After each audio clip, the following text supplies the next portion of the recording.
আজকে যে পরিস্থিতি হয়েছে ক্যাম্পাসে, অ্যাটলিস্ট আপনারা যদি কেউ দেখতেন, বিশ্বাস করেন আপনারা সারা জীবনের জন্য এই ছাত্রলীগ জিনিসটাকে যে কি পরিমাণ ঘৃণা করতেন বা ভয় পাইতেন আপনারা জানেন না।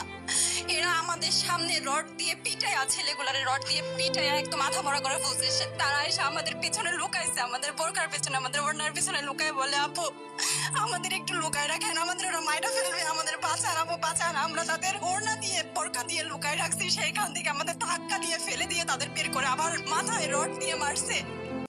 এমন অবস্থা। এবং তারা আমাদের ক্যাম্পাসের পরিচিত মুখ, আমরা চিনি তাদের। তারা এই অবস্থা করছে, রাস্তায় একদম শোয়াই ফেলছে। আমাদের হলের মেয়েদের বুকে বড় বড় যে আস্ত ইটগুলো বুকে ফেঁকে দিচ্ছে, মানে একদম পুরো বুকে লাগছে, এরকম জামা কাপড় ছিঁড়ে ফেলছে। এত বাজে অবস্থা। অথচ আমার ব্যাচমেট, আমরা যাদের সাথে ক্লাস করি, একসাথে বসি, আমি তাদের একটা কথা বলতে দেখি না এগুলো নিয়ে, একটা কথা না। এবং তাদের নিউজ ফিডে গেলে দেখবেন তারা এখন এগুলাই সাপোর্ট করে যাইতেছে।